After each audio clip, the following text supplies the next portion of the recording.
بارگاہ رسالت میں آپ صلی اللہ علیہ وسلم میں درود پاک کا نذرانہ پیش کریں۔ اللہم صلی علی محمد وعلی آل محمد کما صلیت علی ابراہیم وعلی آل ابراہیم انک حمید مجید۔ اللہم بارک علی محمد وعلی آل محمد کما بارکت علی ابراہیم وعلی آل ابراہیم انک حمید مجید۔ الحمد لله كفى وسلام على عباده الذين اصطفى أما بعد قال الله تبارك وتعالى في القرآن المجيد والفرقان الحميد أعوذ بالله من الشيطان الرجيم بسم الله الرحمن الرحيم وإذ قلنا للملائكة اسجدوا لآدم فسجدوا إلا إبليس صدق اللہ العظیم۔ میرے محترم بزرگوں اور عزیز ساتھیوں، میں نے آپ حضرات کے سامنے قرآن مقدس کی ایک آیت تلاوت کی ہے جس میں اللہ تبارک و تعالی نے ابلیس کا تذکرہ فرمایا۔ جب اللہ تبارک و تعالی نے حضرت آدم علیہ نبینا علیہ السلام کو پیدا فرمایا تو فرشتوں کو حکم دیا کہ آدم علیہ نبینا علیہ السلام کا سجدہ کرے، تو تمام ملائکہ نے سجدہ کیا، لیکن ابلیس نے سجدہ کرنے سے انکار کر دیا۔ میں آپ حضرات کے سامنے گزشتہ کئی جمعہ سے شیطان کے مکر و فریب کو بیان کیا۔ چونکہ شیطان انسان کا ازلی دشمن ہے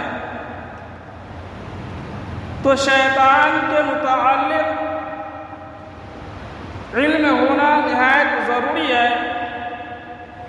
اللہ تبارک و تعالی نے قرآن پاک میں مختلف جگہوں پر مختلف انداز میں ابلیس کا ذکر فرمایا، شیطان کے کارناموں کو بیان کیا۔ انہی ایک کارنامہ میں سے ایک کارنامہ یہ تھا کہ جب اللہ تبارک و تعالی جو کہ احکم الحاکمین ہے، جس نے جنات و شیاطین کو پیدا کیا، جس نے انسان کو پیدا کیا، جس نے کم و بیش تقریباً 18,000 مخلوقات کو پیدا کیا، جو ساری جہان کا خالق ہے، اللہ تبارک و تعالیٰ کا حکم ہوا کہ تم فرشتوں کو حکم ہوا کہ تم آدم علیہ نبی علیہ السلام کا سجدہ کرو۔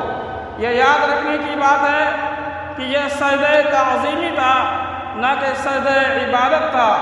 سجدہ عبادت کسی کو بھی کرنا جائز نہیں ہے، چونکہ حضرت آدم علیہ نبینا علیہ السلام کو جو سجدہ کرنے کا حکم دیا تھا وہ سجدہ تعظیمی تھا، سجدہ عبادت ہی نہیں تھا۔ اللہ تبارک و تعالی نے قرآن پاک میں فرمایا فکان من الجن کہ شیطان جناتوں میں سے تھا، کہ ابلیس جناتوں میں سے تھا۔ جب آدم علیہ نبینا علیہ السلام کے سجدہ کرنے سے انکار کر دیا تو اللہ تبارک و تعالی نے پوچھا کہ تم نے حضرت آدم علیہ نبینا علیہ السلام کو سجدہ کیوں نہیں کیا؟ تو شیطان ابلیس نے جواب دیا انا خیر من خلقتنی من نار وخلقته من طین، کہ اللہ تبارک و تعالی تو نے مجھے آگ سے پیدا کیا اور آدم کو مٹی سے پیدا کیا، اور آگ کی صفت یہ ہے کہ بلندی کی طرف رجوع کرتا ہے، اور مٹی کی صفت خاصیت یہ ہے کہ وہ نیچے کی طرف رجوع کرتا ہے۔ تو جو بلندی کی طرف رجوع کرے وہ بلند مرتبہ والا ہوا، اور جس کی خاصیت نیچے کی طرف آنے کی ہو وہ نیچے مرتبہ کا ہوا، تو یہ کیسے ہو سکتا ہے کہ بلند مقام والا نیچے کے مقام والے کو سجدہ کرے؟ اللہ تبارک و تعالیٰ نے فرمایا فَاخْرُجْ مِنْهَا إِنَّكَ رَجِيمٌ، کہ تو یہاں سے نکل جا، راندے درگاہ ہو جا، تو مردود ہے، رجیم ہے، تو مردود ہے۔ جب اللہ تبارک و تعالیٰ نے ابلیس کو راندے درگاہ کیا تو اس نے اللہ تبارک و تعالیٰ کی یہ جو ڈانٹ تھی، اللہ تبارک و تعالیٰ کا جو اس پر غضب تھا، چونکہ یہ ابلیس ہزاروں برس تک اللہ تبارک و تعالیٰ کی عبادت کی ہے۔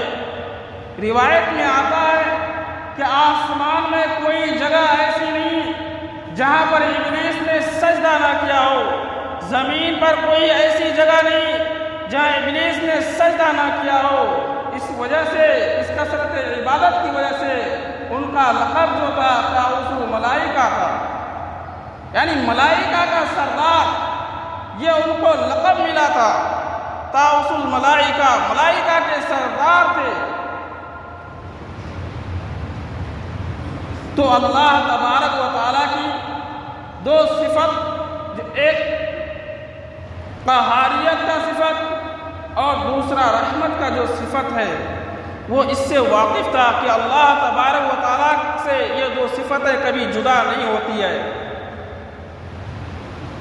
جبکہ اس پر ڈانٹ پڑ رہی ہے، راندے درگاہ کیے جا رہا ہے، فرشتے ان کی اس سزا سے، اس عتاب سے تھر تھر کانپتے، لیکن ابلیس نے اللہ تبارک و تعالیٰ کی ان دونوں صفتوں کا فائدہ اٹھایا کہ اللہ تبارک و تعالیٰ جب غضب کی حالت میں ہوتے ہیں، قہاریت کی حالت میں ہوتے ہیں، تو اللہ تبارک و تعالیٰ کے ساتھ دوسری صفت رحمت کا صفت بھی جو آپ اللہ تبارک و تعالیٰ سے جدا نہیں ہوتا۔ اس وقت اس نے دعا کی رب انظرنی، کہ اے میرے پروردگار مجھے مہلت دیجئے الی یوم یبعثون، قیامت تک،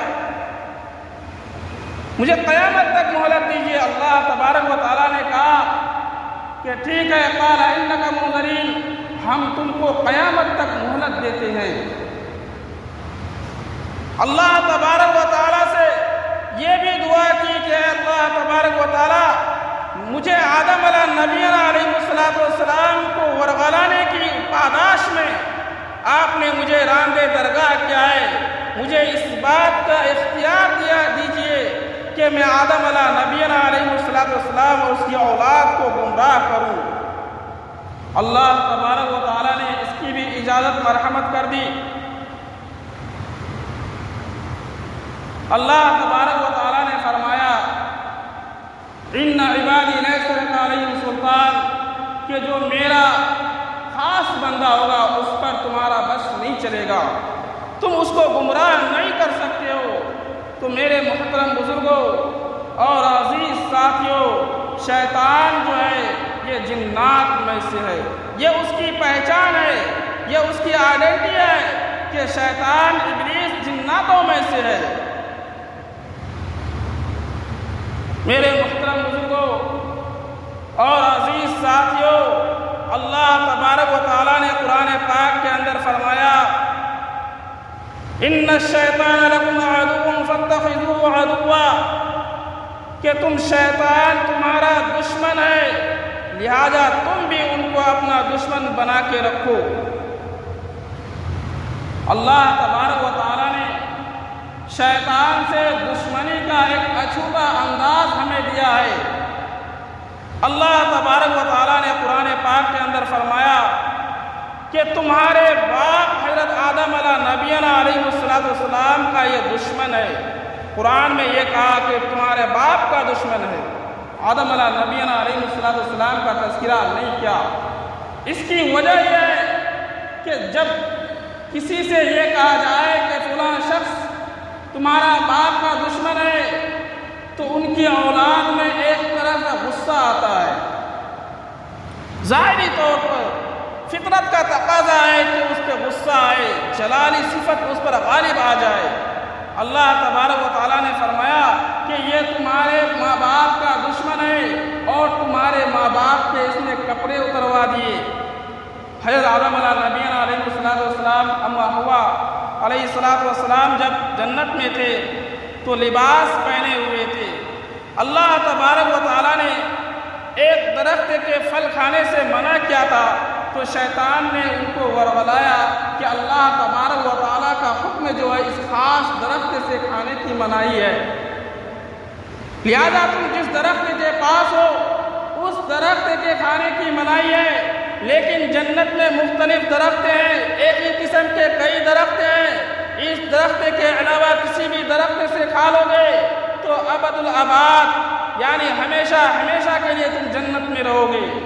یہ شیطان نے حضرت اما حوا علیہ السلام سے جا کر کے کہا، کیونکہ عورت جو ہوتی ہے وہ پھسلتی بہت جلدی ہے، تو شیطان نے حضرت آدم علیہ نبینا علیہ السلام سے نہیں کہا بلکہ اما حوا سے جا کر کے کہا کہ اگر تم نے اس درخت کا پھل کھا لیا تو سمجھ لو کہ ہمیشہ ہمیشہ تم جنت میں رہو گے۔ اما حوا علیہ السلام جب آدم علیہ نبینا علیہ السلام سے اس کا تذکرہ کیا، کہا کہ یہ ہرگز نہیں ہو سکتا، اللہ تبارک و تعالیٰ نے منع فرمایا ہے۔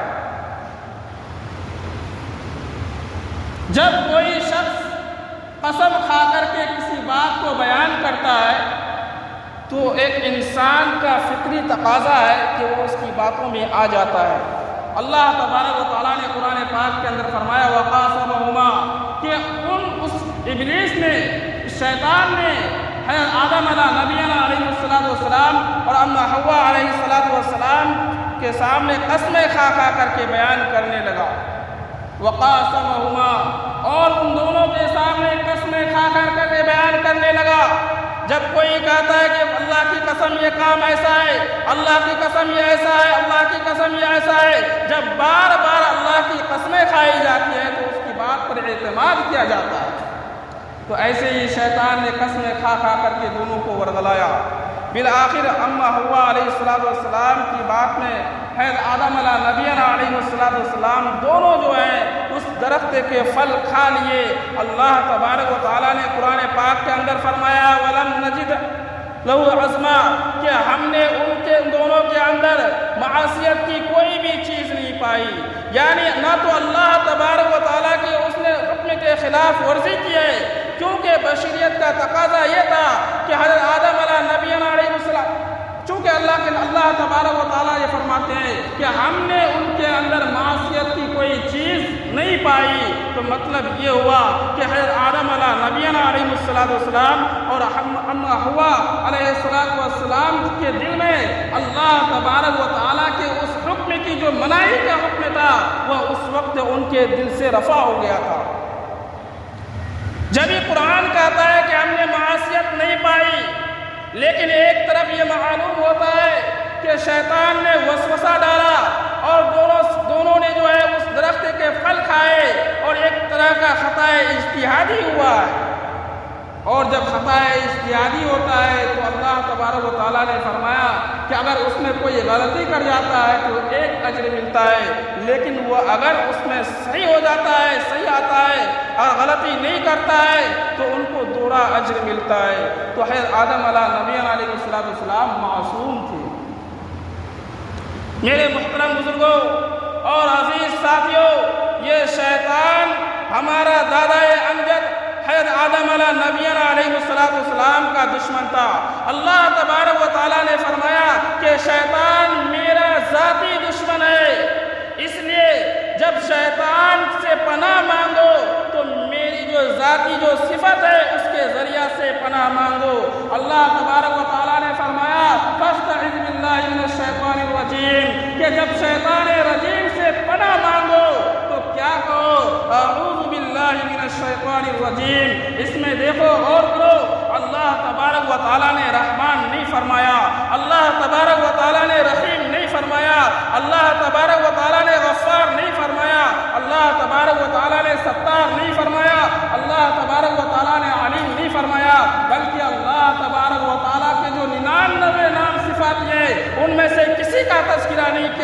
اور فرمایا کیا کہنا ہے؟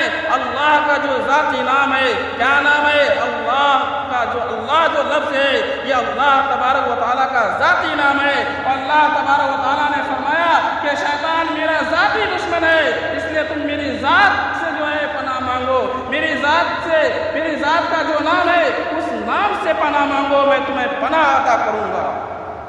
میرے محترم بزرگوں اور عزیز ساتھیوں، انسان کو شیطان ورغلاتا ہے، وسوسہ ڈالتا ہے، لیکن شیطان سے بھی ایک بڑا گرو گھنٹال جو 2400 گھنٹہ ہمارے اندر رہتا ہے وہ نفس ہے۔ یہ نفس نہایت گرو گھنٹال ہے، یہ شیطان سے بھی زیادہ مکار ہے، یہ شیطان سے بھی زیادہ عیاری کرتا ہے۔ انسان کو شیطان کے علاوہ ایک اور دشمن ہے جو نفس ہے، بلکہ یوں کہنا چاہیے کہ انسان کا سب سے پہلا دشمن وہ نفس ہے اور دوسرا دشمن ابلیس ہے۔ میرے محترم بزرگوں اور عزیز ساتھیوں، علماء کرام نے فرمایا کہ ہم کیسے معلوم کریں کہ یہ وسوسہ، یہ گناہ کا وسوسہ شیطان کی طرف سے ہے یا نفس کی طرف سے؟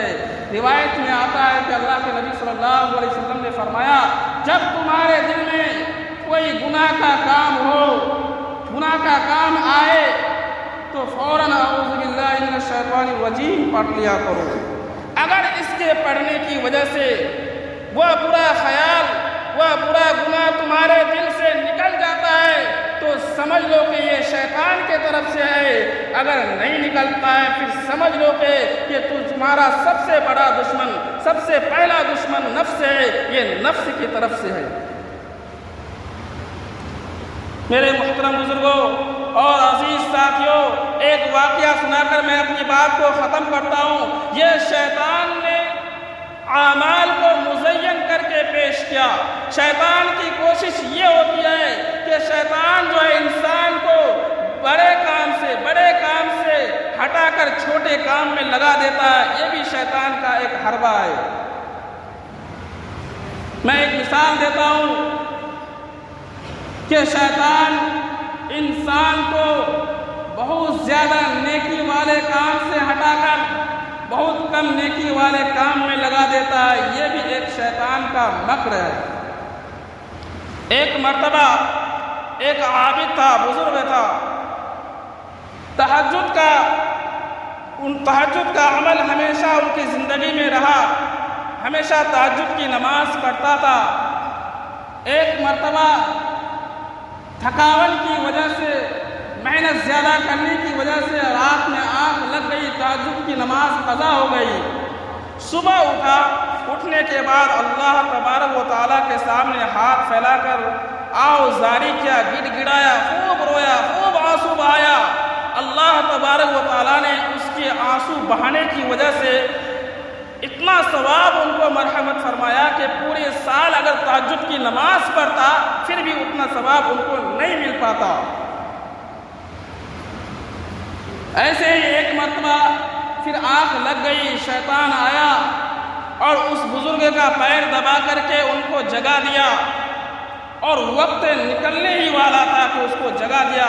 جیسے ہی بزرگ صاحب اٹھے، کہا تو بڑا بھلا معلوم ہوتا ہے، تو میرا خیر خواہ ہے، تم نے مجھے عین وقت پر جگا دیا، نہیں تو میری تہجد کی نماز قضا ہو جاتی۔ اس نے کہا کہ اب بھی میں نے تمہارا بھلا نہیں چاہا ہے۔ کہا بتاؤ تم کون ہو؟ کہا میں ابلیس ہوں۔ کہا ابلیس ایک مسلمان کا خیر خواہ ہو نہیں سکتا؟ کہا میں تمہارا خیر خواہ اب بھی نہیں ہوں، میں نے تم کو اس وجہ سے جگایا ہے کہ تم نے جو ہے تہجد کی نماز پڑھ کے تمہیں تہجد کی نماز کا ثواب ملے گا۔ اگر تہجد کی نماز تمہاری قضا ہو گئی پھر تم صبح اٹھ کر کے اللہ کے سامنے رو گے، گر گراؤ گے، آنسو بہاؤ گے، یہ مجھ سے برداشت نہیں ہو سکتا ہے۔ اس سے بہتر یہ ہے کہ تم تہجد کی نماز پڑھ کر کے تہجد کی ثواب لے لو، یہ بہتر ہے۔ تو دیکھا آپ نے کہ شیطان نے بڑے نیک کاموں سے ہٹا کر کے چھوٹے نیک کاموں میں لگا دیا۔ یہ بھی ایک شیطان کا وسوسہ ہوتا ہے، ایک حربہ ہوتا ہے۔ اللہ تبارک و تعالی ہم سب کو شیطان کے وسوسے سے حفاظت عطا فرمائے۔ آمین وآخر دعوانا